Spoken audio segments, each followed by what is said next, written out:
کیا کہنا چاہ رہے تھے آپ؟ بلیک زیرو نے پوچھا۔ یہی کہ سارے متحدوں کو کل ساحل پر تفریح اور پکنک کے لیے کہہ دو۔ ہائے، بلیک زیرو نے کہا، یہ آپ کیا کہہ رہے ہیں؟ ہاں، تمہیں کیوں حیرت ہو رہی ہے؟ عمران گرایا، آپ عمران صاحب ہی ہیں، کوئی اور تو نہیں ہیں؟ ابے چپ! عمران نے اس انداز میں کہا جیسے وہ بلیک زیرو کو نہیں، جوزف یا سلیمان کو کسی بات پر ڈانٹ رہا ہو۔ یہ پکنک کی کیا سوجھی آپ کو؟ بس سب کے ساتھ ایک ساتھ مل بیٹھنا چاہتا ہوں۔ آپ سنجیدہ ہیں؟ بلیک زیرو نے پوچھا۔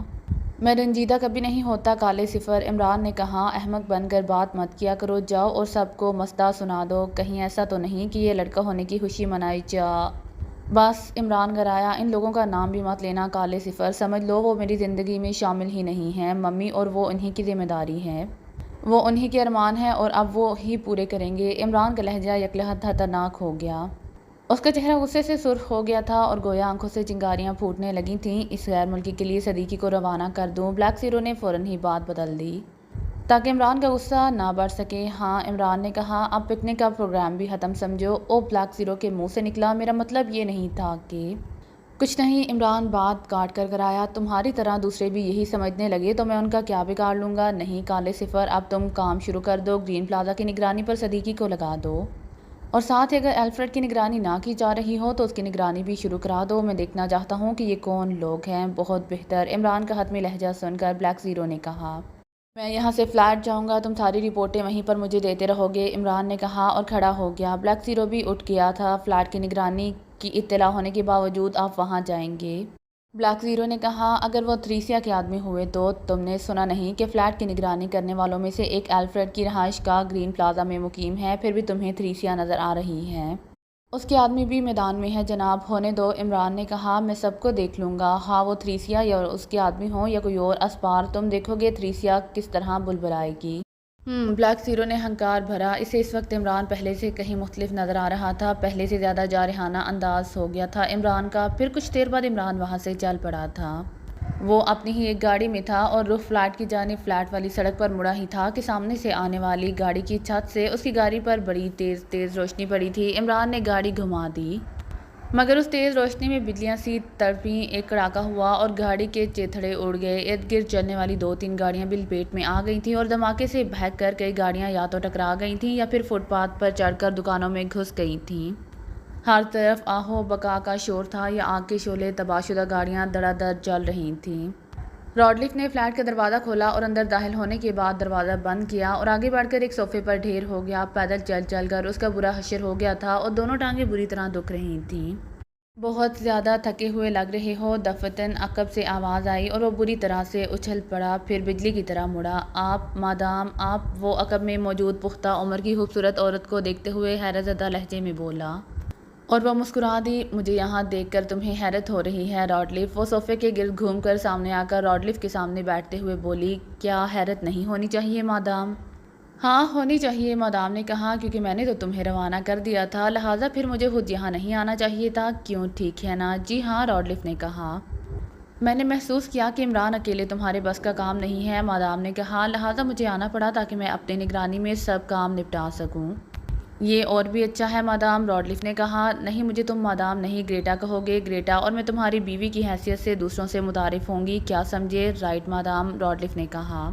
پھر وہی مادام، گریٹا گرائی، سوری گریٹا، راڈلف نے کہا۔ ہاں، اب بتاؤ کہاں سے آ رہے ہو؟ عمران کے فلیٹ سے، وہاں سے اس کے نوکر کا تعاقب کیا تھا تاکہ عمران کا پتہ لگ سکے، مگر وہ کم بخت مجھے ڈانٹ دے گیا، راڈلف نے کہا۔ ایک معمولی ملازم اور تمہیں ڈانٹ دے گیا؟ حیرت ہے، دراصل وہ ایک پبلک لیٹرین میں گھس گیا تھا، راڈلف نے کہا، اور دوسری جانب سے نکل گیا، جبکہ مجھے اس کے دروازے کا علم ہی نہیں تھا۔ گریٹا نے ہنکار بھرا، میں نے کارل سے ساری رپورٹیں لے کر دیکھ لی ہیں اور وہ سب بیکار اور وقت ضائع کرنے والی ہیں۔ پھر راڈلف نے پوچھا، عمران کی شادی ہو چکی ہے، لہٰذا اب یہ معلوم ہونا چاہیے کہ اس کی بیوی کہاں ہے اور وہاں حفاظتی انتظامات کیسے ہیں؟ وہ سر رحمان کی کوٹھی پر ہے، راڈلف نے کہا۔ وہاں کے حفاظتی انتظامات کیسے ہیں؟ ایسے ہی ہیں جیسے کہ سر رحمان جیسے عہدیدار کے لیے کیے جاتے ہیں۔ اس کا مطلب یہ ہوا کہ کوٹھی میں گھسنا زیادہ مشکل نہ ہوگا۔ آپ کیا کرنا چاہتے ہیں؟ راڈلف نے کہا۔ راڈلف، گریٹا گرائی، میں یہاں تمہاری بیوی ہوں، سمجھے؟ تم مجھے اپنا باس نہیں بیوی سمجھ کر ٹریٹ کرو تاکہ کسی کو شبہ نہ ہو سکے۔ بہت بہتر، راڈلف نے کہا اور اپنا سوال دہرا دیا۔ میں جو کچھ کرنا چاہتی ہوں وہ سیدھا سادہ اور آسان ہے، پھر بھی میں جانتا ہوں کہ تاکہ مجھے مشورہ مل سکے میں عمران کی بیوی کو اغوا کرنا چاہتی ہوں، اور راڈلف کے منہ سے نکلا، اس کی حرمت اور زندگی کا دباؤ ڈال کر ہم عمران سے X2 کا نام اور پتہ معلوم کر سکیں گے، گریٹا نے مانی ہیز لہجے میں کہا۔ یقیناً، اور عمران اپنی بیوی اور بچے کی سلامتی کی خاطر ہمیں X2 کے بارے میں ساری معلومات مہیا کرنے پر مجبور ہوگا۔ بچہ، گریٹا نے کہا، اس کی تو ابھی شادی ہوئی ہے نا؟ ہاں، اور یہ ابھی 10-11 ماہ پر محیط ہے، راڈلف نے کہا۔ پھر تو اور بھی اچھا ہے، گریٹا نے کہا۔ ایک کی جگہ دو مہرے ہمارے ہاتھ میں ہوں گے تو عمران پوری طرح مجبور ہوگا۔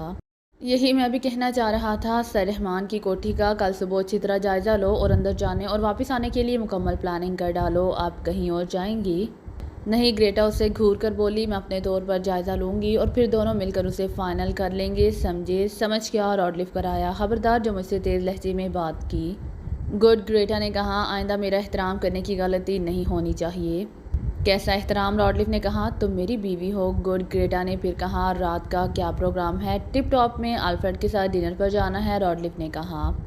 وہاں عمران کے ملنے کی توقع کی جا سکتی ہے اور یہ الفریڈ کا خیال ہے، ٹھیک ہے، گریٹا نے کہا۔ عمران کی بیوی اور بچے کو اغوا کر کے ہم کہاں رکھیں گے؟ کچھ دیر بعد راڈلف نے پوچھا۔ فی الحال الفریڈ کلب کے علاوہ ہمارے پاس اور کوئی جگہ نہیں ہے اور کلب میں ان کو رکھنا میرے خیال سے ٹھیک نہیں رہے گا۔ میں تم سے متفق ہوں، گریٹا نے کہا۔ پھر انہیں کہاں رکھا جائے گا؟ اس کے لیے جگہ کا انتظام میں کر لوں گی، گریٹا نے کہا۔ کوئی بہت محفوظ جگہ ہونی چاہیے، راڈلف نے کہا۔ کوئی بہت محفوظ جگہ ہونی چاہیے، راڈلف نے کہا۔ اگر شہر سے باہر ہو تو اور بھی اچھا ہے، وہاں تشدد میں آسانی رہے گی۔ سب کچھ ذہن میں ہے، راڈلف، گریٹا نے کہا۔ میں ان کو اغوا کر کے وہاں رکھوں گی جہاں پرندہ بھی پر نہ مار سکے، پھر ہم کامیابی کا تصور ہی نہیں یقین بھی کر سکتے ہیں، راڈلف نے کہا۔ اس کی آنکھوں میں بڑی تیز چمک ابھری تھی۔ کوئی بات اس وقت تک یقینی نہیں ہوتی، راڈلف، کہ جب تک وہ ہو نہ جائے، گریٹا نے کہا۔ ممکن ہے ہمارے اندازے غلط نکلیں۔ آپ کا مطلب یہ ہے کہ عمران بیوی اور بچے کے دباؤ میں بھی آ کر کچھ نہیں بتائے گا؟ راڈلف نے حیرت سے پوچھا۔ ہاں، یہ بھی ممکن ہے، اور یہ بھی کہ وہ واقعی X2 کے بارے میں کچھ بھی نہیں جانتا ہو اور ہم اس پر وقت ضائع کرنے کے علاوہ اور کچھ نہ پا سکیں، گریٹا نے کہا، اور راڈلف کے چہرے پر سوچ و فکر کی لکیریں ابھر آئیں۔ عمران، اس نے زیر لب کہا، پکا شیطان ہے۔ شیطان ہی سمجھ لو، گریٹا نے کہا۔ لیکن اگر ایک ایسا آج شیطان اسرائیل میں ہوتا تو آج اسرائیلی سیکرٹ سروس یوں ناکامیوں کا منہ نہ دیکھتی۔ اس کے برعکس ہر جگہ اسرائیلی سیکرٹ سروس کی دہشت پھیلی ہوئی ہوتی۔ دہشت تو اب بھی ہے، راڈلف نے کہا۔ وہ کارکردگی کی نہیں، ظلم اور بربریت کی دہشت ہے، گریٹا نے کہا۔ مگر یہ شہرت چاہتی ہوں جو X2 کو ملی ہوئی ہے۔ راڈلف نے ہنکار بھرا۔ کیا تم باہر چلو گے؟ گریٹا نے راڈلف سے پوچھا۔ مجھے 66ویں اسٹریٹ تک جانا ہے، چاہو تو چل سکتے ہو۔ چلیے، راڈلف نے کہا اور اٹھ کھڑا ہوا۔ 5 منٹ بعد وہ ٹیکسی میں سفر کر رہے تھے۔ گریٹا بار بار عقبی شیشے کے پار دیکھ رہی تھی۔ کیا بات ہے؟ راڈلف نے حیرانی میں پوچھا۔ شاید ہمارا تعاقب کیا جا رہا ہے، گریٹا نے بھی حیرانی میں جواب دیا تھا۔ وہ ٹیکسی ڈرائیور کی وجہ سے عبرانی زبان میں بات کر رہے تھے۔ غلط فہمی تو نہیں ہوئی؟ راڈلف نے پوچھا۔ نہیں، گریٹا نے کہا۔ وہ موٹر سائیکل والا رہائش گاہ سے ہی ہمارے پیچھے چلا رہا ہے، جس نے چمڑے کی جیکٹ پہنی ہوئی ہے۔ پھر راڈلف نے پوچھا۔ میرے خیال سے تو اس کا صفایا کر دیا جائے، ٹیکسی میں رہتے ہوئے ہم اس کا کچھ نہیں بگاڑ سکتے، راڈلف، گریٹا نے کہا۔ البتہ اسے گھیرا جا سکتا ہے، اور یہی مناسب رہے گا۔ وہ کس طرح سے؟ راڈلف نے پوچھا۔ ٹیکسی شہر سے باہر یا کسی سنسان مقام کی طرف مڑوا لو۔ کیا ایسا نہ کروں؟ راڈلف نے کہا۔ کہ نال پر رومال رکھ کر اسے گولی مار دوں، کسی کو فائر کی سمت کا اندازہ نہ ہو سکے گا؟ نہیں، گریٹا نے کہا۔ اس طرح ہمیں یہ کیسے معلوم ہوگا کہ وہ کس کے لیے کام کر رہا ہے اور الفریڈ کی رہائش گاہ کی نگرانی کیوں کی جا رہی ہے؟ ٹھیک ہے، راڈلف نے کہا۔ پھر ٹیکسی ڈرائیور سے اردو میں بولا۔ ماڈرن سینما کی طرف چلو جوان، ہمارا فلم کا پروگرام بن گیا ہے۔ بہتر صاحب، ٹیکسی ڈرائیور نے کہا۔ سینما کے آس پاس کافی رش ہوگا، گریٹا نے کہا۔ یہ سینما شہر سے باہر مضافاتی بستی میں ہے، راڈلف نے کہا، اور بات وہاں تک جاتے ہوئے کافی بڑا پلاٹ ایسا آتا ہے جو ویران ہے۔ ہم اس جگہ ٹیکسی سے اتر جائیں گے، وہاں سے اسے آسانی سے گھیرا جا سکتا ہے۔ ٹھیک ہے، گریٹا نے کہا، اور ونڈ اسکرین کے باہر دیکھنے لگی۔ 20-22 منٹ بعد ٹیکسی مضافات میں داخل ہو گئی اور راڈلف بول پڑا۔ بس اب وہ پلاٹ آنے والا ہے، نصف پلاٹ عبور کر کے ٹیکسی رکوا لینا۔ میں نے بھی یہی سوچا تھا، راڈلف نے کہا۔ پھر ویران اور جھاڑیوں سے بھرا ہوا پلاٹ آتے ہی اس نے ٹیکسی رکوائی اور ایک بڑا نوٹ اسے دیتے ہوئے بڑی پھرتی سے ٹیکسی سے اتر گئے اور ٹیکسی آگے بڑھ گئی۔ ابھی نصف حصہ تو نہیں ہوا، گریٹا نے کہا۔ میں جان بوجھ کر اترا ہوں، راڈلف نے کہا، اور جیب سے ریوالور نکال لیا۔ ریوالور کی نال پر سائلنسر لگا ہوا تھا۔ جیسے ہی موٹر سائیکل سوار قریب پہنچا، راڈلف نے موٹر سائیکل کا نشانہ لے کر ٹریگر دبا دیا۔ ٹھس کی آواز ہوئی اور موٹر سائیکل کئی فٹ فضا میں اچھل کر زمین پر گر پڑا، جبکہ موٹر سائیکل جھاڑیوں پر جا گری تھی۔ عمران نے گاڑی روکی نہیں، وہ تیز رفتاری سے آگے بڑھتا چلا گیا جبکہ شعاعی حملہ کرنے والی گاڑی اس کے عقب میں بڑی تیزی سے دور ہوتی جا رہی تھی۔ شور و غل اب بہت پیچھے رہ گیا تھا۔ یہ حملہ عمران کی ہی گاڑی پر کیا گیا تھا، اور اگر اس نے اپنی گاڑی روشنی کی ایک ہی طرف ہٹا نہ لی ہوتی تو اس کا بھی وہی حشر ہوتا جو اس کے ہٹنے کے بعد عقب میں آنے والی گاڑی کا شعاع بڑھتے ہی ہوا تھا۔ اس سرچ لائٹ کی روشنی میں کاسنی رنگ کی شعاعیں تڑپی تھیں، اور انہی کاسنی شعاعوں نے اس کے عقب والی گاڑیوں کے چیتھڑے اڑائے تھے۔ وہ سوچ رہا تھا کہ یہ حملہ اس پر کیا گیا ہے تو بڑی حیران کن بات ہے۔ سب سے پہلا سوال اسی سلسلے میں یہ پیدا ہوتا ہے کہ دشمن کو اس کی اس وقت یہاں آمد کا پتہ کیسے چلا، کیسے علم ہوا ہے کہ وہ اپنے فلیٹ والی سڑک پر مڑنے ہی والا ہے۔ یقیناً ان کو پہلے سے علم تھا، اسی لیے وہ پوری طرح تیار تھے، اور موڑ گھومنے کے فوراً بعد اس پر حملہ کر دیا گیا تھا۔ یہ تو اس کی حاضر دماغی اور پھرتی تھی جس نے اسے بچا لیا تھا، ورنہ اس وقت اس کے جسم کے ٹکڑے اس جگہ بکھرے ہوئے ہوتے جہاں دوسری گاڑیاں دڑا دڑ چل رہی تھیں۔ اس پر حملہ کرنے والے کون لوگ ہو سکتے ہیں؟ عمران کے ذہن میں ابھرنے والا یہ دوسرا سوال تھا۔ کیا یہ تھریسیا کے آدمی تھے؟ اس نے سوچا جو حربہ اس پر استعمال کیا گیا ہے وہ تھریسیا کی طرف ہی اشارہ کر رہا تھا، مگر وہ کوئی یقینی بات کہنے یا سوچنے کی پوزیشن میں نہیں تھا۔ ویسے اس بات کا اسے یقین تھا کہ اب اس کے فلیٹ کے سامنے دشمنوں میں سے کوئی نہیں ہوگا۔ ظاہر ہے ان لوگوں کو اس بات کا یقین تھا کہ وہ اپنی روشنی کے حملے سے اسے ختم کر دیں گے، لہٰذا انہوں نے فلیٹ کی نگرانی بے سود جانی ہوگی۔ البتہ یہ ممکن تھا کہ دوسری پارٹی کے لوگ وہاں موجود ہوں۔ یہ دوسری پارٹی وہ تھی جو X2 کے ماتحتوں سے X2 کے بارے میں پوچھ گچھ کرتی رہی تھی۔ عمران سوچتا رہا اور راستہ طے کرتا رہا۔ فلیٹ والی بلڈنگ سے آگے چوراہا عبور کر کے وہ بلڈنگ والی سائڈ پر آ گیا۔ پھر اس نے گاڑی بلڈنگ کے قریب روکی اور اتر پڑا۔ بظاہر آس پاس کوئی نہیں تھا، کوئی ایسا فرد جس پر وہ دشمن ہونے کا شبہ کر سکتا۔ وہ بلڈنگ کے زینے طے کرنے لگا۔ فلیٹ کے سامنے پہنچ کر وہ رک گیا۔ دروازے میں تالا لگا ہوا تھا اور چابی اس کے پاس نہیں تھی۔ اس نے مڑا توڑا تار کا ٹکڑا جیب سے نکالا اور قفل پر جھک گیا۔ نصف منٹ بعد قفل اس کے ہاتھ میں تھا۔ دروازے کی کنڈی کھول کر اس نے پٹ بند ہی رہنے دیے اور بڑی تیزی سے اوپر جانے والے زینے طے کرنے لگا۔ نصف زینہ طے کر کے وہ رک گیا۔ اب وہ اس طرح آڑ میں تھا کہ فلیٹ کا دروازہ جھک کر وہ دیکھ سکتا تھا، جبکہ فلیٹ کے پاس کوئی بھی فرد اسے زینے پر نہیں دیکھ سکتا تھا۔ ایسا اس نے محض یہ دیکھنے کے لیے کیا تھا کہ فلیٹ کی نگرانی اب بھی کی جا رہی ہے یا نہیں۔ اگر نگرانی ہو رہی ہوتی تو کوئی نہ کوئی سامنے آ جاتا۔ 3-4 منٹ انتظار کرنے کے بعد عمران زینے سے اترنا ہی چاہتا تھا کہ رک گیا۔ نچلے زینوں پر قدموں کی چاپ سنائی دی، پھر آنے والا سامنے آ گیا۔ وہ زینے طے کرنے کے بعد اس کے فلیٹ کے سامنے رک گیا۔ چند لمحے کھڑا شاید وہ سن گن لیتا رہا، پھر اس نے دروازے کا ہینڈل گھما کر پٹ کھولے اور بے آواز اندر داخل ہو گیا۔ دروازہ اب بھی کھلا ہوا تھا اور کھلے ہوئے دروازے کے ایک پٹ پر اس کا ہاتھ نظر آ رہا تھا۔ شاید وہ اندر کی سن گن لیتے ہوئے آہستہ آہستہ دروازہ بند کر رہا تھا۔ عمران دبے قدموں بڑی تیزی سے نیچے اترا، پھر چند قدم دروازے کی طرف بڑھ کر اس نے جست لگائی اور اس کی دونوں لاتیں دروازے کے نیم وا پٹوں پر پڑیں۔ دوسرے ہی لمحے وہاں ہلکے سے دھماکے کے ساتھ ایک کراخ ابھری۔ دروازے کے پٹ اندر داخل ہونے والے فرد کی کمر پر پڑے تھے اور وہ اوندے منہ فرش پر جا گرا تھا۔ سنبھل ہی رہا تھا کہ عمران اس کے سر پر پہنچ گیا۔ پہلی ٹھوکر اس کی کھوپڑی پر پڑی تھی، دوسری اس کی پسلیوں پر۔ وہ ڈکراتا ہوا کئی خرابازیاں کھا گیا، پھر وہ بڑی پھرتی سے اٹھا تھا۔ ساتھ ہی اس کی جیب سے ریوالور بھی نکل آیا تھا، مگر عمران کے ہاتھ میں موجود تالا کسی توپ کے گولے کی طرح اس کی کلائی پر پڑا اور ریوالور اس کے ہاتھ سے نکل گیا۔ بے ساختہ اس کے منہ سے ایک راہ نکلی اور اس نے کلائی دوسرے ہاتھ سے دبائی۔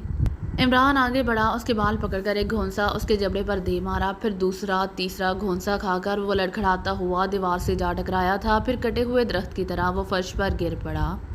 اس کے ناک اور منہ سے خون بہہ رہا تھا اور وہ فرش پر لمبا لمبا لیٹا گہرے سانس لے رہا تھا۔ اٹھتے ہو یا 1-2 لاتیں اور کھانی ہیں، عمران گھرایا اور وہ کروٹ بدل کر اٹھنے کی کوشش کرنے لگا، مگر یہ تو بہانہ تھا۔ اٹھتے اٹھتے اس نے عمران کے پیٹ کے نچلے حصے پر ٹکر مارنے کی کوشش کی تھی، مگر دوسرے ہی لمحے وہ بلبلاتا، کراہتا اور ڈکراتا ہوا پیچھے ہٹتا چلا گیا تھا، کیونکہ اس کے آگے بڑھتے ہی عمران نے اپنا گھٹنا آگے کر دیا تھا اور اس سے ٹکرانے کے بعد اس کی کھوپڑی کی چولیں تک ہل کر رہ گئی تھیں۔ ہاں سیدھے ہو جاؤ دوست، عمران اس کا گریبان پکڑ کر اسے جھنجھوڑتے ہوئے سرد اور سفاکی سے بھرپور لہجے میں بولا۔ کیا چاہتے ہو؟ وہ کراہ بھری آواز میں بولا۔ اپنے بارے میں بتانا شروع کر دو۔ میں یہاں چوری کرنے آیا تھا، وہ ہکلا کر بولا۔ اچھا، عمران نے کہا۔ ہاں، مگر اندر داخل ہوتے ہی تم موجود ہوئے تھے، اور یہ ریوالور کیوں چھوڑ آئے؟ اپنی حفاظت کے لیے، وہ کراہ کر بولا۔ عمران گھرایا، پھر کچھ سوچ کر بولا۔ کیا تمہیں اس طرف وارد کرتے ہوئے نائٹ کلب کے مالک نے میرے بارے میں تفصیل سے نہیں بتایا تھا کہ میں دشمنوں کے لیے کیا ہوں اور کیسا سلوک کرتا ہوں؟ الفریڈ نے مجھے نہیں بھیجا ہے، وہ جلدی سے بولا۔ گڈ، عمران نے کہا۔ گویا تمہیں یہاں الفریڈ نہیں بھیجا ہے؟ نہیں، میں نے یہ کہا ہے؟ پھر عمران گھر آیا۔ میں نے صرف نائٹ کلب کا کہا تھا، الفریڈ کا نام تو نہیں لیا تھا۔ پھر تم نے کیسے کہہ دیا کہ تمہیں الفریڈ نے نہیں بھیجا؟ وہ ہکلا کر رہ گیا۔ چلو جلدی جواب دو ورنہ عمران گھر آیا تھا۔ اور اس کے ساتھ ہی اس کا ہاتھ حرکت میں آیا اور وہ منہ پر گھونسا کھا کر پھر فرش پر جا گرا۔ پچھتاؤ گے مسٹر عمران، وہ ہون تھوکتا ہوا بولا۔ ضرور، عمران گھر آیا۔ تم صرف یہ بتلا دو کہ الفریڈ کس کے لیے کام کر رہا ہے، وہ کون ہے جسے ایکس 2 کی تلاش ہے؟ بولو، یہ تم الفریڈ سے ہی پوچھ لینا، وہ سنبھل کر بولا۔ پھر تمہارا کیا میں اچار ڈالوں گا دوست، مجھے جانے دو، وہ عمران کو گھور کر بولا۔ اسی میں تمہاری بہتری ہے۔ اچھا، عمران نے کہا، جاؤ چلے جاؤ، تم مذاق سمجھ رہے ہو، وہ گھر آیا۔ میں اپنے دشمنوں سے مذاق نہیں کیا کرتا احمق، عمران کا لہجہ سرد ہو گیا۔ ابھی کچھ دیر پہلے تم لوگوں نے روشنی کا حملہ کر کے میری جان لینے کی کوشش کی تھی اور اپنی جان کے گاہکوں کے ساتھ میں ذرا برابر رعایت نہیں کیا کرتا۔ اگر تمہارا اشارہ اب بھی ہونے والے دھماکے اور کاروں میں آگ لگنے کی طرف ہے تو اس بارے میں یقین کر لو کہ وہ ہمارا کام نہیں ہے۔ گویا تم یہ کہنا چاہتے ہو کہ تم لوگ دوست ہو، دشمن نہیں۔ نہیں دشمن ہے، مگر سردست تمہیں مار ڈالا مقصد نہیں تھا۔ اگر یہی مقصد ہوتا تو جب تم گاڑی سے اترے تھے ایک گولی تمہارے لیے کافی ہوتی۔ اچھی باتیں کر لیتے ہو، عمران نے کہا۔ اب مجھے جانے دو عمران، وہ دروازے کی طرف بڑھتے ہوئے بولا۔ پھر 2 قدم چل کر رکا اور عمران کو گھورنے لگا۔ کیوں رک گئے؟ آگے بڑھو، تم جانے نہیں دو گے، وہ آہستہ سے بولا۔ صرف یہ بتلا دو کہ تم لوگوں کا تعلق کس سے ہے اور وہ کون ایکس 2 کی حقیقت جاننا چاہتا ہے۔ وعدہ کرتا ہوں کہ تمہیں چھوڑ دوں گا۔ تم خود یاد کرو کہ کون تمہارا دشمن ہو سکتا ہے۔ بتیرے دشمن ہیں میرے، کس کو یاد کروں؟ ابھی حال ہی میں تم نے کسی کو بڑے بڑے نقصان پہنچائے ہیں، وہ سرد لہجے میں عمران کو گھورتے ہوئے بولا۔ بڑے نقصان؟ عمران نے دہرایا۔ تم ہی بتلا دو کہ وہ کون ہے۔ خود سوچو عمران، اس نے کہا، اور اگر زندگی چاہتے ہو تو ان سے دوستی کر ڈالو، اسی میں تمہاری بہتری ہے۔ بہتری؟ عمران نے کہا۔ کیا تم زبان نہیں کھولو گے؟ میری زبان کھولنے سے کیا ہوگا؟ بچہ ہوگا اور تمہیں الو کا پٹھا کہے گا۔ عمران گھر آیا اور دوسرے ہی لمحے وہ ایک بار پھر اس کی مرمت کر رہا تھا۔ ٹھہرو، چند منٹ بعد وہ ہاتھ اٹھا کر بولا، بتاتا ہوں، چلو شروع ہو جاؤ۔ عمران گھر آیا۔